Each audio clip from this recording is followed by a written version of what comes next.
Langit Jakarta mendung sore itu, seolah mengerti isi hati yang kusimpan rapi dalam dada. Aku berdiri di atas trotoar sempit, menggenggam amplop berisi penolakan kerja kesekian kalinya. Suara klakson mobil, desahan napas pejalan kaki, dan gemuruh awan di atas sana bercampur jadi satu, seperti menertawakan perjuanganku yang sia-sia. Namaku Nabila, usia 24 tahun. Anak sulung dari keluarga sederhana di Desa Sumber Rejeki, Jawa Tengah. Sejak kecil aku diajari untuk tidak menuntut banyak hal dari hidup, hanya cukup untuk makan, cukup untuk sekolah, dan cukup untuk tidak menjadi beban bagi orang lain. Tapi ternyata hidup tak pernah cukup baik pada kami. Ayahku, Pak Surono, pensiunan guru honorer yang menghabiskan masa tuanya di rumah reyot, dengan kaki pincang akibat kecelakaan motor saat mengajar dulu. Ibuku, Bu Lastri, perempuan tangguh yang tak pernah mengeluh meski harus menjual keripik singkong berkeliling kampung tiap hari. Mereka menaruh harapan besar padaku. Harapan yang kini terasa seperti beban berat menekan di pundak. Bu, aku pasti dapat kerja bulan ini. Doakan ya, kataku beberapa hari lalu saat menelpon dari kosan sempit di Jakarta. Ibu hanya menjawab pelan. Iya, Nak, tapi ada yang perlu ibu bilang. Nada suaranya berat. Lalu, ia mengabarkan bahwa debt collector datang ke rumah. Mereka membawa surat peringatan terakhir. Jika sampai akhir bulan tidak ada pelunasan, rumah kami akan disita. Bukan hanya rumah, tapi harga diri dan sisa harapan yang kami punya. Aku hanya bisa terdiam. Tangan gemetar. Mata perih menahan air mata. Beberapa hari setelah itu, aku pulang ke desa. Dengan uang sisa di dompet, dan hati yang penuh luka. Desa tak banyak berubah. Jalan becek, suara ayam berkokok, dan wangi tanah basah masih sama. Tapi sorot mata ibu berbeda. Ia terlihat lebih lelah dari terakhir kali kulihat. Ayah bahkan lebih kurus, dan batuknya terdengar makin berat. Di tengah kondisi itu, datanglah Bu Partini, tetangga kami yang terkenal banyak koneksi dan cerita. Nabila, maaf ya kalau ibu lancang. Tapi ibu tahu satu cara yang bisa bantu kamu lunasi utang orang tuamu. Katanya tiba-tiba sambil mengelus bahuku. Aku memandangnya bingung. Cara apa, Bu? Menikah. Aku tertawa getir. Menikah? Sekarang? Dengan seorang pria tua. Mantan pilot. Dia tinggal di Jogja. Kaya raya. Hidup sendiri. Tapi dia ingin punya pendamping hidup. Dia siap lunasi seluruh utang orang tuamu. Bahkan, katanya akan kasih rumah baru dan modal usaha. Dek, kata-katanya seperti bom yang meledak dalam kepala. Aku menelan ludah, berusaha tetap tenang. Usianya? Tanyaku pelan. 80 tahun. Dunia seolah berhenti. 80 tahun? Itu 2 kali usia ayahku. Lebih. Tapi, mataku melirik ke dapur. Tempat ibu duduk, menghitung lembaran tagihan yang makin tak terbaca. Aku tahu, aku tak punya pilihan. Malam itu aku terpejam dalam diam. Hanya suara jangkrik dan tik-tik air hujan di atap yang mengiringi keputusanku. Pagi harinya aku bicara pada ibu dan ayah. Bu, Pak, aku akan menikah dengan pria itu. Demi kita. Demi rumah ini. Demi kalian. Ibu langsung menangis. Ayah memejamkan mata lama sekali, lalu mengangguk pelan. Tak ada kata-kata. Hanya kesunyian yang berat dan menggantung di antara kami. 2 hari kemudian, mobil hitam mewah datang menjemputku ke Jogja. Sopir berseragam membawaku ke rumah besar bergaya kolonial di daerah Palagan. Rumah itu seperti bangunan dari masa lalu. Tua, tapi kokoh. Sepi, tapi berwibawa. Di sana aku bertemu dengan pria itu. Namanya Pak Dirgantara. Ia duduk di kursi roda, mengenakan baju batik lengan panjang. Rambutnya putih bersih, wajahnya penuh keriput, tapi matanya tajam, seperti belum kehilangan kendali. Jadi kamu Nabila, katanya datar. Aku mengangguk, menunduk dalam-dalam. Iya, Pak. Panggil aku Mas saja. Aku masih punya semangat lebih dari kebanyakan laki-laki muda, ujarnya dingin. Aku hanya tersenyum kaku. Kamu bukan wanita pertama yang kutemui. Tapi kamu satu-satunya yang menerima tawaranku tanpa banyak tanya. Itu berarti kamu punya sesuatu yang spesial. Aku tidak tahu apakah itu pujian atau peringatan. Yang jelas, sorot matanya menelisik, membuatku ingin bersembunyi. Kami menikah esok harinya. Tak ada pesta. Hanya akad nikah sederhana di ruang tamu rumah besar itu. Dengan 2 saksi dan seorang penghulu dari masjid terdekat. Aku mengenakan kebaya putih pinjaman. Pak Dirgantara memakai beskap hitam dengan pin emas kecil berbentuk sayap di dada kirinya. Saat ijab kabul diucapkan, aku menunduk, tak sanggup menatap siapapun.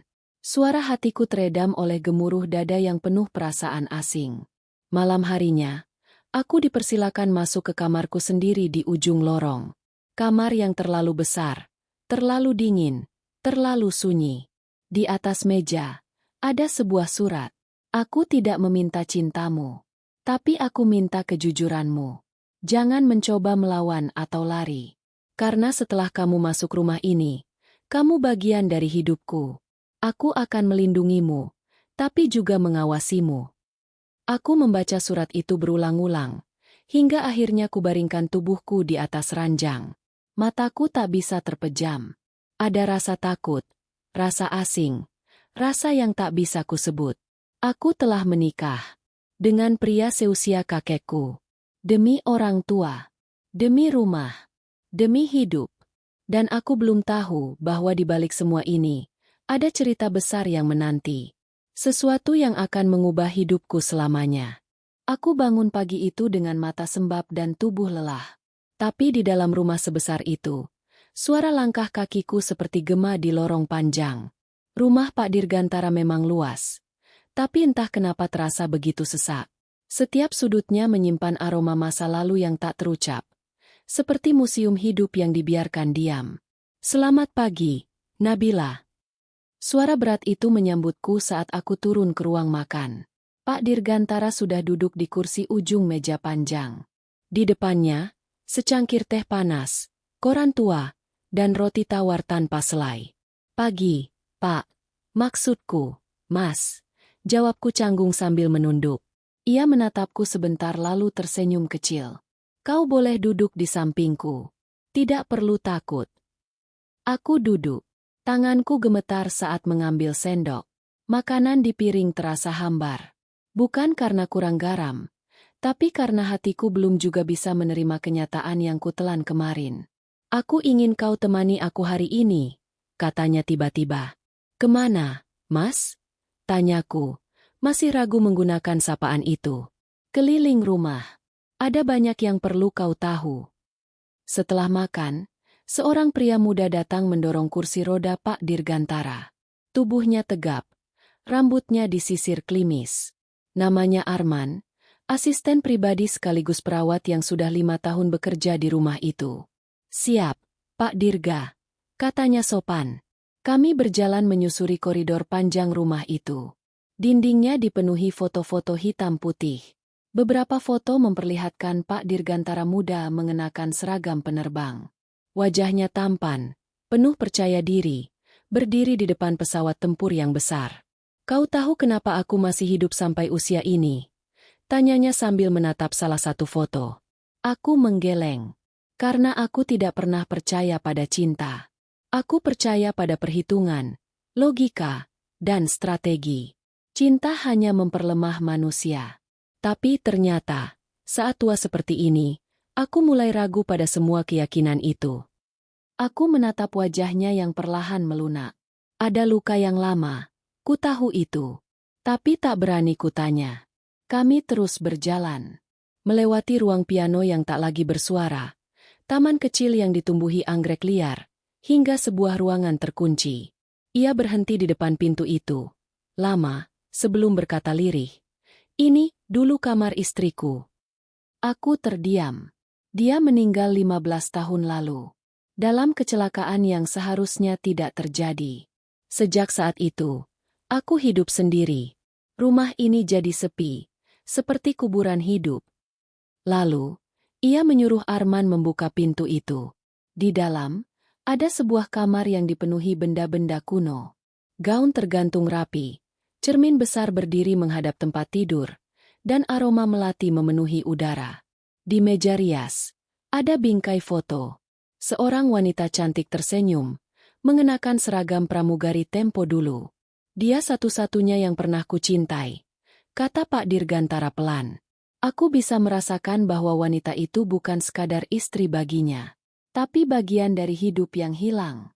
Aku ingin bicara sesuatu, tapi tak ada kata yang cocok. Karena aku tahu, aku bukan penggantinya. Aku hanya bayangan. Hari-hari berikutnya berlalu dengan rutinitas sunyi.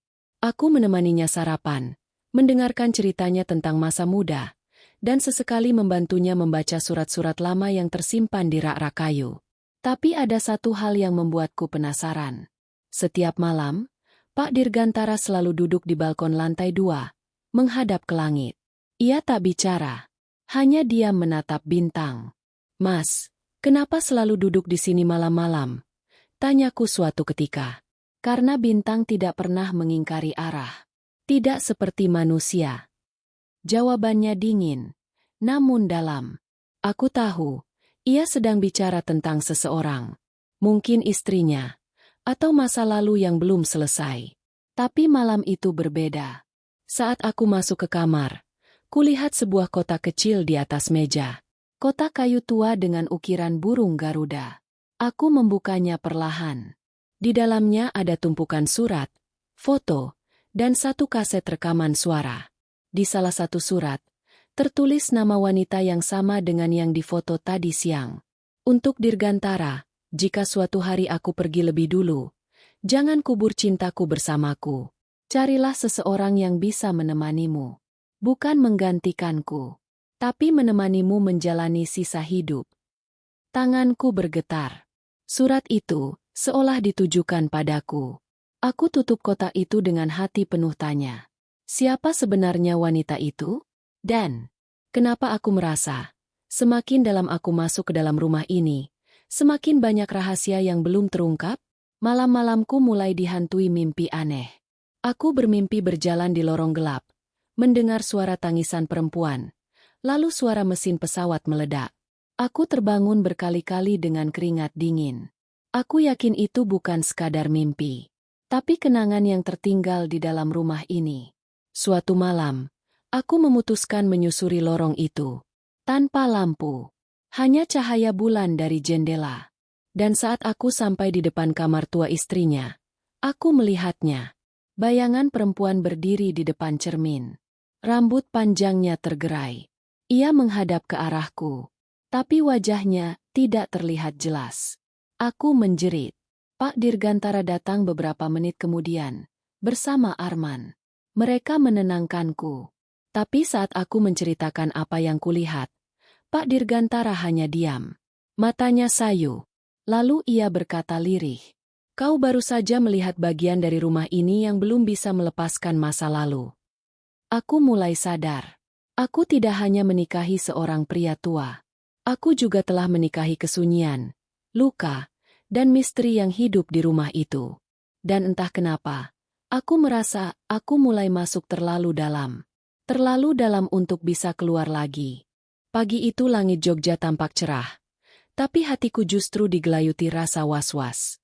Setelah malam penuh mimpi buruk dan bayangan perempuan di depan cermin, aku tak lagi memandang rumah ini dengan tenang. Setiap sudutnya seolah berbicara. Setiap angin yang menyusup lewat jendela membawa bisikan masa lalu yang belum selesai.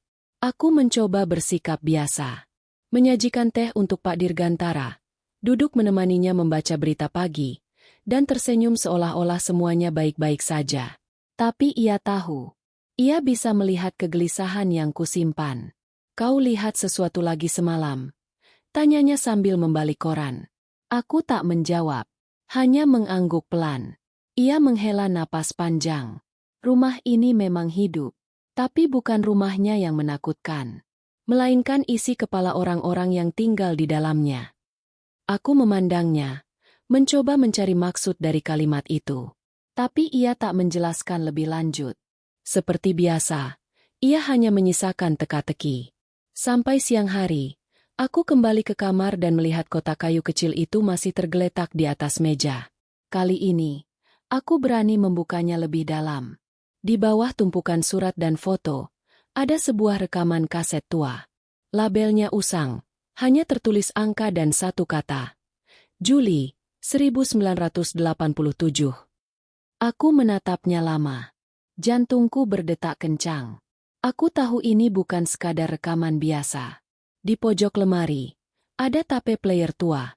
Dengan hati-hati aku masukkan kaset itu, lalu memutar tombol play. Suara gemuruh mesin terdengar pertama kali. Lalu, suara perempuan. Lembut, tapi getir. Dirgantara, jika kau mendengar ini, mungkin aku sudah tiada. Tapi aku ingin kau tahu sesuatu yang tak pernah bisa kukatakan selama aku hidup. Tentang penerbangan terakhir itu.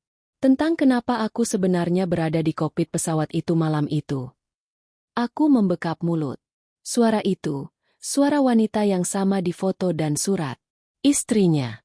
Aku tidak pernah bermaksud mengkhianatimu. Tapi seseorang memaksaku.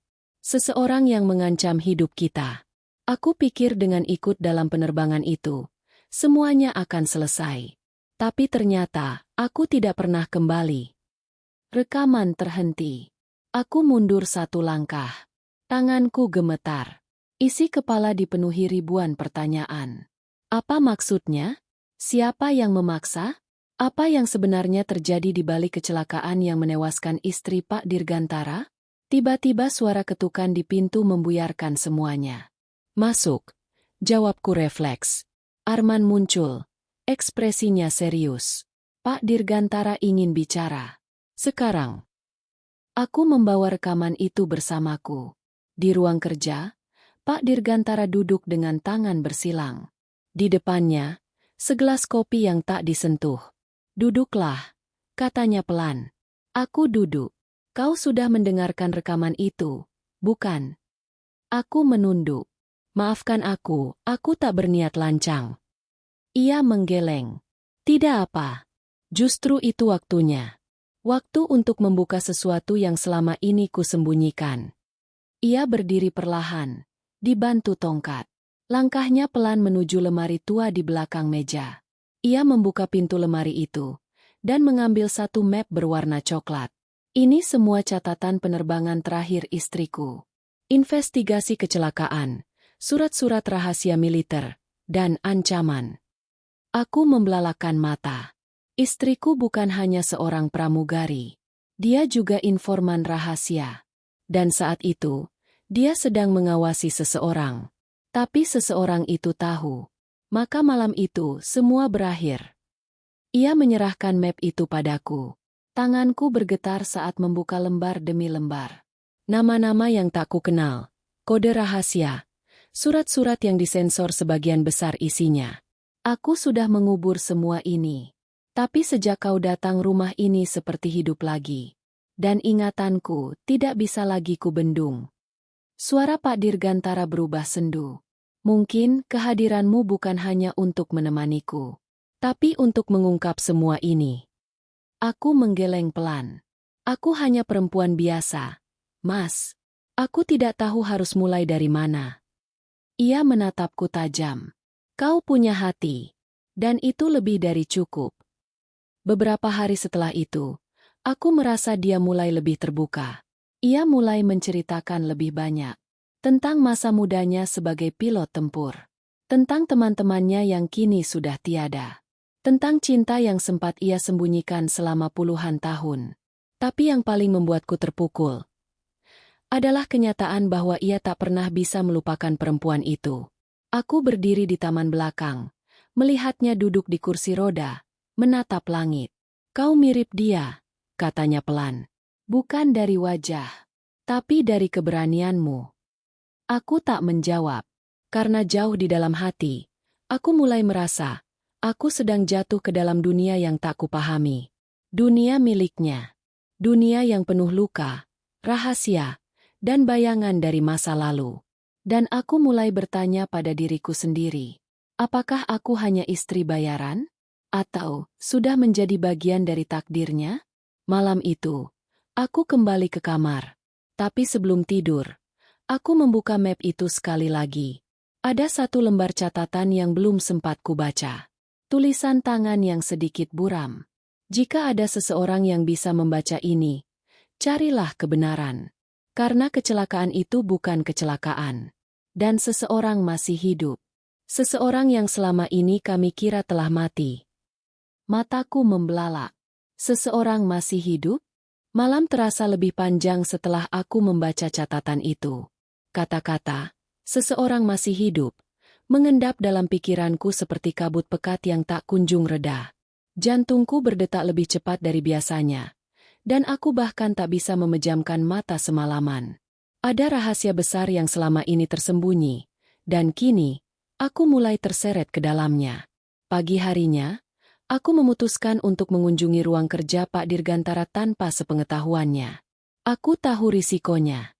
Tapi aku juga tahu, jika aku terus duduk diam, aku akan tenggelam dalam teka-teki yang terus menyiksaku. Kunci ruangan itu disimpan Arman di dalam laci dapur. Aku pernah melihatnya menyimpan saat malam hari. Dengan langkah ringan, aku menyelinap, mengambilnya, dan membuka pintu ruang kerja itu perlahan. Ruangan itu dipenuhi rak-rak tua berisi dokumen, peta, dan benda-benda militer. Bau kertas tua dan kayu yang mengelupas menyesakkan dadaku.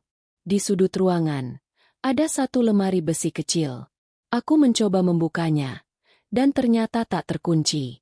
Di dalamnya, terdapat foto-foto yang tak pernah kulihat sebelumnya. Salah satunya membuatku terpaku. Seorang pria muda berbadan tegap, berdiri berdampingan dengan Pak Dirgantara muda dan seorang wanita. Wanita yang wajahnya persis seperti istri beliau. Tapi yang membuatku bingung adalah, pria di sebelahnya bukan orang asing. Aku pernah melihatnya di koridor rumah ini. Dalam lukisan kecil yang tergantung di dekat piano tua. Nama di balik foto itu tertulis dengan pulpen merah. Kapten Aditya W. Aku menggigit bibir.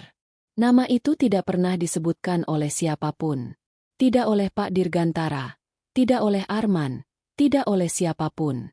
Tapi dari cara pria itu berdiri, dari cara tangannya memegang pundak istrinya, dari tatapan matanya yang menusuk kamera, aku tahu ada hubungan lebih dari sekadar rekan kerja. Apakah dia orang yang disebut dalam catatan terakhir itu? Apakah Kapten Aditya W. masih hidup? Aku kembali menyimpan semua barang itu, mengunci ruangan, dan menaruh kembali kunci seperti semula. Tapi sebelum aku sempat menenangkan diri, Arman muncul di dapur dengan wajah curiga. "Kau kemana saja pagi-pagi begini?" tanyanya dingin. Aku mengangkat bahu. "Berjalan-jalan." Ia menatapku dalam-dalam, lalu berkata singkat. "Hati-hati, Bu Nabila. Rumah ini menyimpan banyak cerita. Jangan terlalu dalam, jika tidak ingin tersesat." Hari-hari berikutnya, aku mulai memperhatikan gerak-gerik Arman. Ia terlalu tenang, terlalu rapi, seolah tahu lebih banyak daripada yang terlihat. Dan setiap kali aku mencoba membicarakan masa lalu Pak Dirgantara, ia selalu mengalihkan topik. Aku mulai merasa dia menyembunyikan sesuatu. Suatu sore, aku mengikuti Arman dari kejauhan. Ia keluar rumah menggunakan motor tua, menuju ke sebuah bangunan kecil di pinggiran kota, sebuah rumah makan sederhana dengan plang nama yang nyaris hilang catnya. Ia masuk ke dalam. Aku menunggu di kejauhan. Setelah sekitar 1 jam, ia keluar, tak membawa apapun, tapi wajahnya terlihat berbeda. Seperti orang yang baru menerima kabar penting. Aku memberanikan diri masuk ke rumah makan itu setelahnya. Seorang pria tua menyambutku. "Mau pesan apa, Mbak?" Aku tersenyum sopan. "Saya hanya ingin tanya. Pria yang barusan duduk di sana, sering ke sini?" Pria itu mengangguk. "Iya. Seminggu bisa 2 kali. Duduknya selalu sama. Sambil buka map tua, kadang ngobrol sama seorang lelaki yang selalu pakai topi." Aku mengerutkan kening. "Lelaki bertopi?" "Iya. Umurnya mungkin 60-an. Tapi badannya masih tegap. Katanya pernah di militer juga. Mirip gaya tentara zaman dulu." Hatiku langsung berdesir. Apakah itu Kapten Aditya? Aku pulang ke rumah dengan pikiran kacau. Jika benar lelaki itu masih hidup dan sering bertemu Arman, maka bisa jadi mereka bersekongkol menyembunyikan sesuatu dari Pak Dirgantara. Atau bahkan lebih buruk. Malam harinya, aku duduk bersama Pak Dirgantara di balkon. Angin dingin meniup lembut rambutku, dan bulan bersinar terang di atas langit Jogja. Ia tampak lebih tenang dari biasanya. Aku merasa kau mulai melihat banyak hal, katanya tiba-tiba. Aku menoleh padanya. Mas, siapa Kapten Aditya? Pertanyaan itu membuatnya membeku. Mata tuanya menatapku lama sekali, sebelum akhirnya menunduk. Dia sahabatku. Lebih dari saudara. Kami berbagi misi. Berbagi meja makan. Bahkan berbagi rasa. Sampai satu hari, aku sadar, kami juga berbagi perempuan yang sama. Darahku seperti berhenti mengalir. Istriku, dia mencintai Aditya. Bahkan sebelum kami menikah. Tapi Aditya mundur. Demi aku. Demi persahabatan kami. Tapi cinta itu tak pernah mati. Hingga malam itu. Malam kecelakaan itu. Aditya menghilang. Aku menggenggam tangan Pak Dirgantara. Hangat. Tapi penuh getar. Kami semua percaya dia tewas. Tapi hatiku tak pernah percaya. Dan sekarang kau bertanya padaku tentang dia. Itu artinya dia masih hidup. Bukan. Aku tak sanggup berbohong. Aku belum yakin. Tapi aku akan cari tahu. Pak Dirgantara menatapku dalam-dalam. Matanya berkaca-kaca. Jika dia masih hidup, dan tahu aku masih mencintai perempuan yang juga mencintainya, maka semua ini belum berakhir. Aku sadar, kisah cinta yang terpendam puluhan tahun ini belum benar-benar selesai. Dan aku kini berada di tengah badai yang belum sempat reda. Hari itu matahari bersinar terik. Tapi suasana di dalam rumah Pak Dirgantara justru terasa semakin dingin. Sejak pembicaraan semalam tentang Kapten Aditya, tatapan matanya berubah. Tak lagi sekadar kosong seperti hari-hari sebelumnya. Kini ada sesuatu di balik sorot matanya. Campuran rindu, marah, dan cemas yang tak bisa dijelaskan dengan kata. Aku mulai menghindari Arman. Setiap langkahku kini harus penuh perhitungan. Aku tidak tahu sejauh apa ia mengetahui keterlibatanku dalam pencarian kebenaran ini. Tapi satu hal yang pasti, aku tak bisa mempercayainya sepenuhnya. Malam harinya, aku kembali memutar rekaman kaset yang pertama. Kuputar ulang bagian yang paling menyentuh. Suara lirih perempuan itu, istri Pak Dirgantara, yang memohon agar siapapun yang mendengar, mencari kebenaran yang sesungguhnya. Aku terus mencari celah untuk melacak keberadaan Kapten Aditya. Hingga suatu malam, saat aku iseng membuka album foto tua di perpustakaan rumah, kutemukan potongan koran lawas yang diselipkan di balik sampul. Judulnya samar, tapi masih terbaca. Ex-perwira AU dilaporkan hilang tanpa jejak. Aditya Wijaya terakhir terlihat di sekitar Bandara Iswah Judi, 1987. Tapi bukan itu yang menarik perhatianku, melainkan catatan kecil di pojok halaman. Surabaya, 2019. Seseorang mirip Aditya terlihat mengunjungi pemakaman militer dengan identitas palsu. Tanganku mencengkeram koran itu erat. Surabaya. Jika benar informasi ini, berarti dia memang masih hidup, dan mungkin menyamar. Aku tahu ini bisa jadi jebakan. Tapi aku tak bisa tinggal diam. Esok paginya, dengan alasan menghadiri acara keluarga, aku pamit kepada Pak Dirgantara untuk pergi 3 hari keluar kota. Ia hanya mengangguk pelan. Namun sebelum aku benar-benar pergi, ia memanggilku dengan suara parau. Kalau kau menemukan dia, sampaikan satu hal. Apa, Mas? Ia terdiam lama, sebelum menjawab dengan lirih. Aku tak ingin membenci sahabatku selamanya. Perjalanan ke Surabaya kulalui dengan hati campur aduk. Di dalam kereta, aku membuka kembali catatan investigasi dari map rahasia itu. Ada satu nama yang mungkin bisa membantuku. Letkol Purnawirawan Soekardi, rekan lama Pak Dirgantara dan Aditya yang kini tinggal di Surabaya. Dengan bantuan alamat lawas yang ditemukan di dokumen, aku berhasil menemukan rumahnya. Sebuah rumah sederhana, tapi bersih. Dengan halaman dipenuhi tanaman obat. Seorang pria tua dengan tongkat dan senyum hangat membukakan pintu. Aku sudah menunggumu, katanya pelan. Aku tercekat. Maaf, Bapak, kita pernah bertemu. Ia menggeleng. Tapi aku tahu siapa kamu. Kau istri Endan Dirgantara. Aku membaca berita pernikahanmu. Dan sejak saat itu, aku tahu waktunya akan datang. Ia mempersilahkanku masuk. Di dalam, ruangan itu penuh dengan buku-buku militer dan foto-foto lama. Di atas meja, ada satu album yang sudah menguning. Aditya tidak mati, katanya tegas. Aku menelan ludah. Benar. Ya, dia hidup. Dan dia menyesal. Tapi dia memilih menghilang. Karena rasa bersalah yang tak bisa ia ampuni sendiri. Aku tak mampu berkata apa-apa. Letko Soekardi lalu memberikanku sebuah surat. Untuk Dirgantara. Jika kau membaca ini, berarti Nabila telah berhasil menemukan aku. Aku masih hidup. Tapi aku tidak pantas menatap matamu lagi. Aku mencintai wanita yang menjadi milikmu. Aku mencintainya sebelum kau mencintainya. Tapi aku kalah. Dan aku tidak rela, bukan karena dia memilihmu, tapi karena aku memilih pergi. Malam itu, aku tahu dia sedang dalam misi rahasia. Tapi aku diam. Aku membiarkannya pergi sendiri. Karena hatiku patah. Dan sekarang, aku membayar semuanya dengan hidup dalam bayang-bayang dosa yang tak pernah hilang.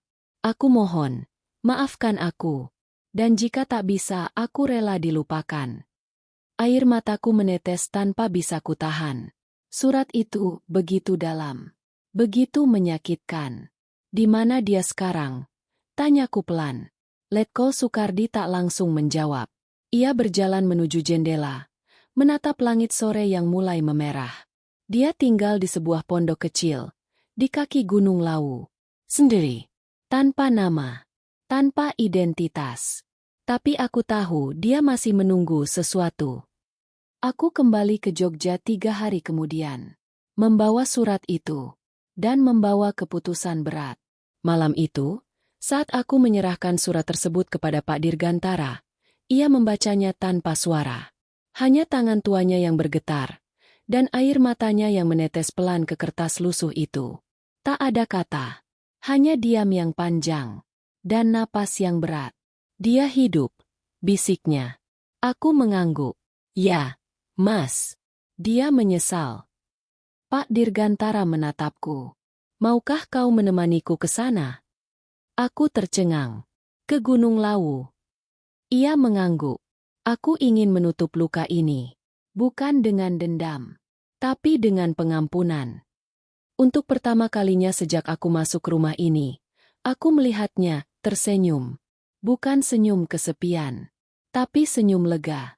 Namun dalam hatiku, aku tahu perjalanan ke sana tak akan mudah. Karena luka lama akan kembali berdarah. Perjalanan menuju kaki Gunung Lawu bukan perkara mudah bagi seorang pria tua berusia 80 tahun yang menggantungkan hidup pada kursi roda.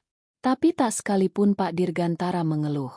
Di dalam matanya, ada nyala tekad yang membuat siapapun merasa sedang menyaksikan seseorang yang telah mempersiapkan diri untuk menutup bab terakhir hidupnya. Kami berangkat dini hari. Arman menyetir mobil pribadi. Aku duduk di samping Pak Dirgantara yang diam sejak dari rumah. Sepanjang jalan, kami melewati kabut tipis, hutan pinus yang menjulang, dan jalanan sempit berkelok yang penuh bebatuan. Suasana hening. Tak ada obrolan ringan. Hanya ketegangan yang menggantung seperti awan hitam menjelang hujan. Sekitar pukul 9 pagi, kami tiba di sebuah pondok kayu sederhana, tersembunyi di balik rumpun bambu. Atapnya hampir runtuh, dindingnya lapuk, namun pekarangannya bersih. Seperti ditinggali seseorang yang hidup dalam keteraturan, meski jauh dari dunia.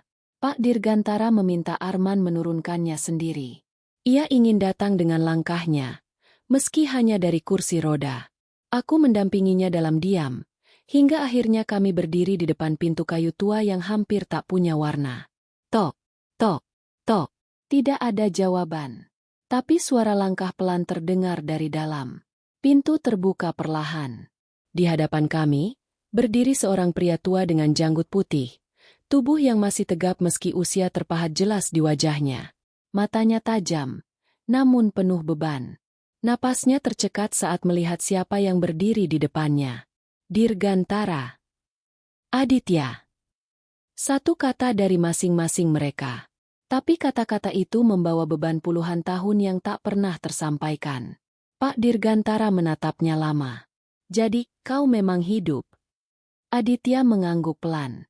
Dan setiap hari, aku membayar hidup itu dengan rasa bersalah. Mereka diam. Saling memandang.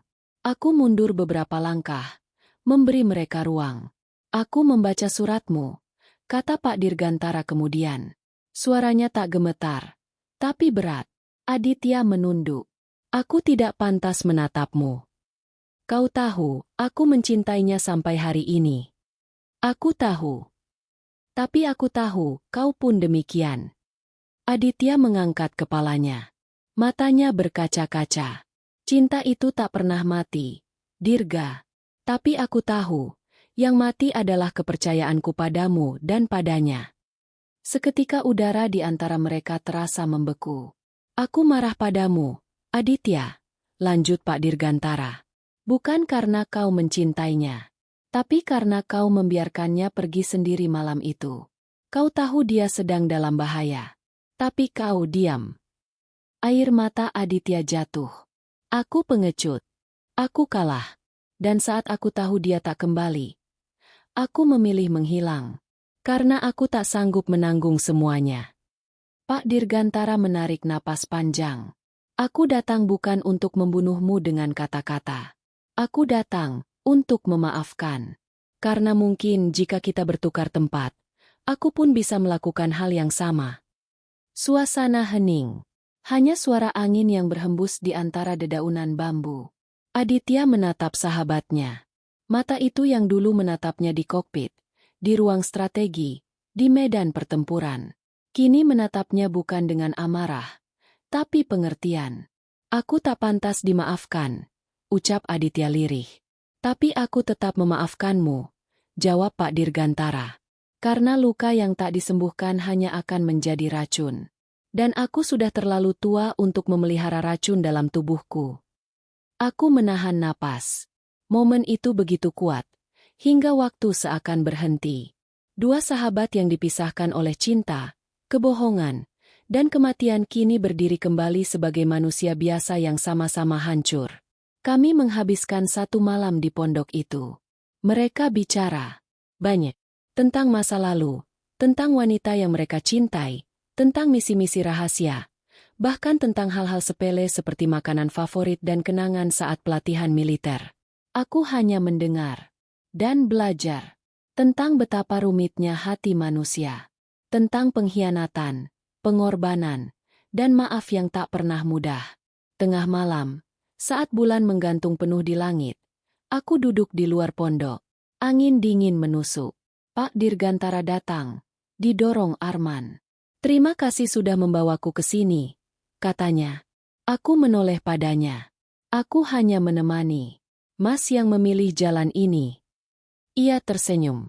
Kau tahu, Nabila, aku menikahimu bukan hanya karena butuh pendamping. Tapi karena saat kulihat matamu, aku tahu kau bisa membawa cahaya ke dalam rumahku yang gelap. Aku terdiam. Tak tahu harus membalas apa. Dan hari ini, aku tahu bukan hanya rumahku yang terang, tapi juga hatiku. Ia menggenggam tanganku. Penuh damai. Tapi kedamaian itu tak bertahan lama. Karena esok paginya, saat aku bangun dan masuk ke kamarnya, ia sudah tak bernyawa. Pak Dirgantara meninggal dalam tidurnya. Wajahnya tenang. Tangannya menggenggam foto istrinya. Dan di sampingnya, sepucuk surat untukku. Nabila, terima kasih sudah menjadi bagian terakhir dalam hidupku. Jangan menangis. Karena aku pergi dengan tenang. Aku sudah memaafkan. Sudah berdamai. Dan aku bahagia. Bawalah rumah ini. Warisan ini. Bukan sebagai beban. Tapi sebagai hadiah. Jadilah cahaya. Seperti yang selalu kau lakukan sejak kau datang. Dirgantara. Hujan turun perlahan ketika iring-iringan kecil mengantar kepergian Pak Dirgantara. Aku berdiri di samping pusaranya, di pemakaman militer, tempat para pahlawan dimakamkan. Di tanganku, sepucuk surat terakhir darinya masih kusimpan erat dalam genggaman. Pak Dirgantara mungkin telah pergi, tapi peninggalannya jauh dari sekadar rumah megah atau harta yang ia wariskan. Yang paling kuat dan membekas dari dirinya adalah pengampunan. Dan aku adalah saksi hidup dari kisah yang bahkan waktu pun tak mampu hapus. 1 minggu setelah pemakaman, aku kembali ke rumah tua yang kini jadi milikku secara sah. Notaris datang membawa berkas lengkap, menjelaskan semuanya. Rumah, tanah, mobil, aset tabungan, semua atas namaku. Tapi semua itu tidak terasa ringan. Justru sebaliknya, terasa berat karena aku tahu rumah ini menyimpan kenangan yang jauh lebih besar dari kekayaannya. Arman datang malam itu, membawa sebuah koper kecil. Ia hendak pamit. Aku hanya menjalankan tugas selama ini. Tapi aku sudah merasa seperti bagian dari keluarga. Katanya. Aku mengangguk. Tak ada dendam tersisa padanya. Terima kasih karena telah menjaga beliau selama ini. Ia menatapku lama. Kau tahu, Bu Nabila, tidak semua orang mampu berdiri di tengah badai. Tapi kau bukan hanya berdiri. Kau berjalan melewatinya. Setelah Arman pergi, rumah itu benar-benar sepi. Tapi sepi yang berbeda. Bukan sepi karena kematian, tapi sepi yang memberikan ruang bagi kehidupan baru. Beberapa bulan berlalu. Aku menggunakan sebagian warisan untuk melunasi seluruh utang orang tuaku. Bahkan membangun ulang rumah masa kecil kami dengan dinding yang lebih kuat dan atap yang tak lagi bocor. Ibu dan ayah kembali bisa tersenyum, menua dengan tenang tanpa dihantui penagih utang yang datang tiap minggu. Tapi aku tahu, hidupku tak akan pernah kembali seperti dulu. Aku bukan lagi Nabila yang dulu merangkak mencari pekerjaan di kota. Aku adalah Nabila yang membawa kisah hidup seorang legenda, seorang pria yang mencintai dalam diam, bertempur dalam sunyi, dan pergi dengan damai setelah menutup luka lama. Aku memutuskan membuka sebuah yayasan kecil dengan nama Dirgantara Bakti. Sebuah tempat untuk anak-anak yatim dari keluarga tentara, pilot, atau veteran yang kehilangan tulang punggung sejak dini. Rumah besar itu kini menjadi markas yayasan, tempat belajar, tempat tumbuh, tempat yang penuh tawa. Setiap pagi, aku berdiri di halaman rumah, menatap langit. Di sana, aku membayangkan Pak Dirgantara terbang, seperti dulu ketika ia masih muda. Membelah awan, mengejar mimpi, dan menebus semua yang tak sempat selesai. Dan sesekali, aku membuka kembali surat-surat dari istrinya. Surat-surat yang dulu kubaca dengan rasa takut, kini kubaca dengan perasaan syukur. Karena dari kisah cinta mereka yang pahit, aku belajar bahwa hidup bukan tentang siapa yang paling lama bertahan, tapi siapa yang paling berani memaafkan. Suatu sore, aku duduk di ruang tengah, membuka album foto keluarga baru yang kini kutemani. Tiba-tiba, suara ketukan pintu mengganggu lamunanku. Seorang pria tua berdiri di sana. Rambutnya putih, tubuhnya kurus, tapi sorot matanya masih tajam. Kapten Aditya, aku datang bukan untuk mengganggu, tapi untuk menyerahkan sesuatu yang milikmu. Ia menyerahkan sebuah bingkisan kecil. Di dalamnya, ada miniatur pesawat kayu, ukiran tangan dengan nama Pak Dirgantara di sayapnya. Dia membuat ini diam-diam. Katanya, untuk istri terakhirnya, untuk Nabila. Aku tak bisa berkata apa-apa. Tangisku jatuh perlahan. Bolehkah aku melihatnya sekali lagi? Ruang tempat dulu kami biasa berbincang. Aku mengangguk. Tentu, Pak. Kami berjalan pelan melewati lorong. Saat ia berdiri di tengah ruang kerja Pak Dirgantara, ia menatap sekeliling. Dia akhirnya menemukan kedamaian. Dan aku pun, sekarang, menemukan akhir dari penyesalan. Kami tak berbicara lagi. Karena tak semua luka butuh kata-kata. Beberapa cukup disembuhkan dengan diam dan pengakuan hati. Sore itu, aku menulis di buku harian terakhir milik Pak Dirgantara, tepat di halaman paling akhir. Mas Dirgantara, aku tidak pernah mencintaimu seperti perempuan mencintai lelaki. Tapi aku menghormatimu melebihi apapun.